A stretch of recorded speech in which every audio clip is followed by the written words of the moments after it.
65 लाख लोग पेंशन धारक हैं, जिन्होंने अपने जीवन के 33 साल देश के निर्माण कार्य में देने के बावजूद भी मिलने वाली पेंशन न के बराबर है। न्यूनतम पेंशन 7,500 मिले। इस मांग को लेकर बुल्ढाना के EPF 95 राष्ट्रीय संघर्ष समिति की ओर से विक्रम आंदोलन किया जा रहा है। EPF 95 राष्ट्रीय संघर्ष समिति का जो जन आक्रोश आंदोलन यहाँ पर तकरीबन 465 दिनों से यहाँ पर चल रहा है। हमारे साथ इस संघर्ष समिति के अध्यक्ष कमांडर अशोक राउत इस वक्त हमारे साथ है, उनसे हम जानेंगे। सर बताइए कि ये जो आंदोलन है इतने दिनों से चल रहा है, बावजूद इसके आपका जो आंदोलन चल रहा था दिल्ली के अंदर, जो आत्मदाह आंदोलन आपने वहां पर किया था, उसके बाद श्रम मंत्रालय के मंत्री जो गंगावार जी से आपकी बात हुई और आपने वो आंदोलन वहां पर स्थगित किया था। क्या आपके उसके बाद में आपकी जो मांगे थी वो पूरी नहीं हो पाई, तो इसके बारे में क्या कहेंगे? देखिए, 7 दिसंबर 2018 में हमारा आंदोलन दिल्ली में हुआ। 4 दिसंबर से लेके 7 दिसंबर तक। 4 दिसंबर से लोग आमरण अनशन पे बैठे। 6 तारीख को हमने श्रम मंत्री जी के साथ मुलाकात की। उन्होंने हमें बुलाया और हमें आश्वासन दिया कि मैं जल्द से जल्द आपकी मांगों का रिकमेंडेशन कर मैं आपसे सहमत हूँ, सम्मति मेरी है और मैं ये मांगे फाइनेंस मिनिस्टर और प्राइम मिनिस्टर को भेजूंगा। और 7 तारीख को जब आत्मदाह का कार्यक्रम था, करीब हजारों वृद्ध अधरंगे बदन में बैठे हुए आत्मदाह के लिए तैयार थे। लेकिन श्रम मंत्री जी का आश्वासन देखते हुए हमने आंदोलन पीछे लिया और उन्होंने ये कहा कि मैं 10 तारीख तक आपकी मांगों को रिकमेंड करके भेजूंगा। हमने 10 तारीख के बजाय हमने उनको बोला 15 तारीख तक भेजिए, लेकिन आप जो कह रहे हैं वो कीजिए। तो 15 तारीख भी हो गई, कुछ नहीं हुआ। तो फाइनली हमने डिसाइड किया 24 तारीख से हमने बुल्ढाना में ये श्रृंखला अनशन शुरू किया, इसीलिए कि श्रम मंत्री ने दी हुई जो वचन था वो पूरा नहीं हुआ। अब उसके बाद हमने कई आंदोलन फिर से किए। दिल्ली में हमने जंतर मंतर पे आंदोलन किया। उसके बाद रामलीला ग्राउंड से बहुत बड़ा, मतलब 35,000 करीब लोग पूरे हिंदुस्तान से वहाँ पे आए थे, उनका भी मोर्चा, रास्ता रोको किया। ये सब किया। श्रम मंत्री जी से वाकिफ है। हमारी उनसे करीबन 13 बैठकें हुई, जिसकी हमारे पास नोंद है। और उन्होंने हर बार हमें आशान्वित किया, आश्वासन दिए। फाइनली अभी 20 तारीख को सिर्फ एक मांग कि जो कम्यूटेशन का मुद्दा था, मतलब पहले ये होता था कि EPF के लोगों का अगर एक बार पेंशन बेची गई तो जिंदगी भर वो पैसे कटते थे। ये दुनिया में कहीं नहीं होता है। हमने जब उनसे ये बात कही तो उन्होंने ये मांग, अभी गैजेट निकला है मिनिस्ट्री ऑफ लेबर का, उसमें ये बात स्पष्टतया उन्होंने वापस किया। 15 साल के बाद कम्यूटेशन रिस्टोर होगा। ये बहुत छोटी मांग उन्होंने मानी है और बाकी मांगों के लिए वो कटिबद्ध है, ऐसा उन्होंने कहा है, लेकिन अभी तक कुछ हुआ नहीं है। मेरा सवाल इस तरह से कि क्या मांग है आप, किस तरह की, कितनी पेंशन इन पेंशन धारकों को मिलना चाहिए, किस हिसाब से? देखिए, हमारी मांग है कि 7,500 और महंगाई भत्ता इन पेंशनरों को मिलना चाहिए। अगर आप एक सिंपल हिसाब कीजिए कि 30 साल अगर 541 रुपए कोई बैंक में भरे या पोस्ट ऑफिस में भरे तो उसका 20 लाख से ज्यादा बकाया वहां पे होता है। तो अभी हम वही हिसाब से हम कह रहे हैं कि अगर हमारे 20 लाख रुपए हर एक के सरकार के पास है औसतन, तो हमें कम से कम उसका ब्याज मिलना चाहिए। छोड़िए ब्याज, लेकिन 2 वृद्धों को जीने लायक पेंशन होनी चाहिए। इसलिए हमने 7,500 और उसके ऊपर महंगाई भत्ते की मांग की है। और इसके अलावा स्वास्थ्य सेवाओं की मांग की है। सुप्रीम कोर्ट का आदेश जो पूरे वेतन पे पेंशन का था, उसमें जो ब्यूरोक्रेटिक हर्डल है उसको दूर करने के लिए भी हमारी मांग है। और जो लोग इस योजना में नहीं आए हैं, जिनको सम्मिलित नहीं किया गया है, उनको सम्मिलित कर उनको भी एक्स पोस्ट फैक्टो मेंबर बना के उनसे पैसे लेके, लेकिन उनकी जो रिटायरमेंट के बाद की जिंदगी है, वृद्धापकाल है, उसको सुख कर बनाएं। ये हमारी चौथी मांग है। और देश भर में ऐसे कितने पेंशन धारक हैं और उनकी क्या किस तरह से आपको पूरे देश भर में किस तरह का EPS 95 संगठन को आपको सहयोग होता है? देखिए, देश भर में 65 लाख लोग हैं जो EPS 95 के पेंशन धारक हैं, और इस योजना के अंतर्गत जो काम कर रहे हैं EPS के मेंबर्स हैं, जो कि कुछ साल बाद रिटायर होंगे तो इसी कैटेगरी में आएंगे।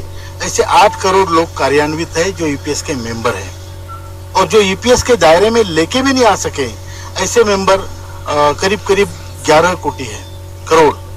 तो हम चाहते हैं कि ये सभी लोगों को भी नेट में लाया जाए। जहां EPFO फेल हुआ है, हमारी सिस्टम वहां पे फेल हुई है।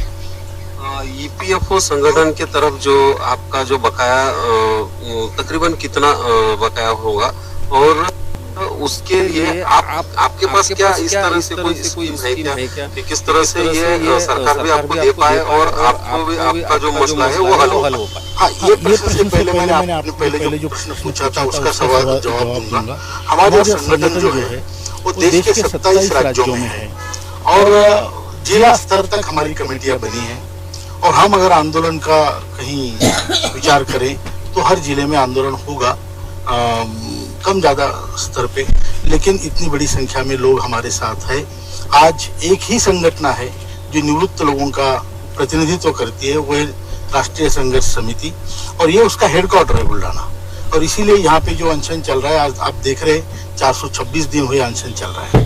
तो आपके अगले सवाल पे आते हैं, तो सरकार के पास जो हमने इंफॉर्मेशन हमारे पास है और ऑथेंटिक इंफॉर्मेशन है, सरकार के पास 4,12,000 करोड़ रुपया 6 महीने पहले था।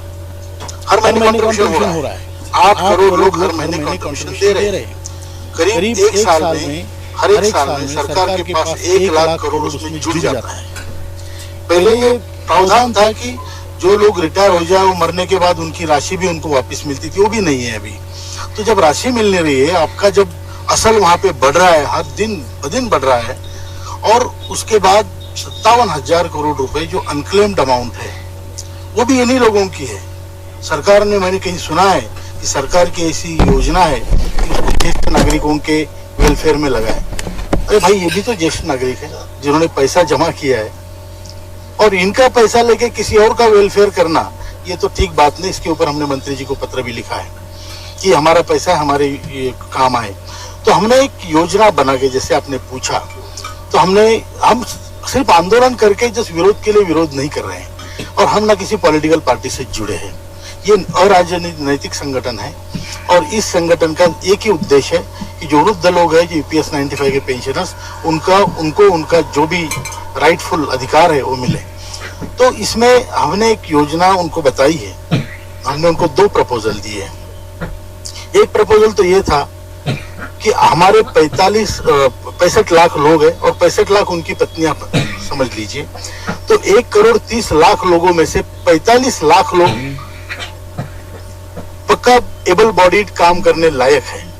तो हम चाहते थे कि अगर हमें कोई राशि, हमने पूछा था एक बार, तो हमें सेक्रेटरी जी ने बताया था कि 20,000 करोड़ का सालाना खर्चा हमारे पेंशन के ऊपर अतिरिक्त आएगा। तो हमने उनको बोला कि ये पैसा हम खड़ा करते हैं। वो बोले, कैसे, आप तो खुद भीख मांग रहे हो। तो हमने बोला, वही है कि गरीब आदमी के घर जाओ तो खाना खिलाने बिठाता है आपको, अमीर आदमी शायद पैसा पानी भी ना पूछे। तो हमने जो योजना उनको बताई थी कि 45 लाख एबल बॉडीड लोग साल में 1 महीना श्रमदान करेंगे। आप कहीं भी बोलो, ग्राम स्वच्छता में बोलिए, आप गंगा स्वच्छता में लगाइए, आप उनके डिपार्टमेंट में उनको फिर से एक बार 1 महीने के लिए काम करने के लिए भेजिए। जो भी काम इस देश के लिए, राष्ट्र निर्माण के लिए हो सकता है, हम करेंगे। और इसका हमने उनको हिसाब बताया था कि अगर 45 लाख लोग 1 महीना काम करते तो 13.5 करोड़ मैंडेज होते हैं, और 13.5 करोड़ मैंडेज का अगर आप एवरेज इंडियन सैलरी से गुने तो वो होता है 20,250 करोड़। हमने बोला, हम राशि तो आपको, हम मेहनत से राशि देंगे, लेकिन हमारा जो बुढ़ापा है उसको आप संभालो। ये भारत का बुढ़ापा है। तो ये हमारी योजना थी, लेकिन उसे शायद उन्हें पसंद नहीं आई, उनको काफी हाइपोथेटिकल लगा, प्रैक्टिकल नहीं लगा होगा।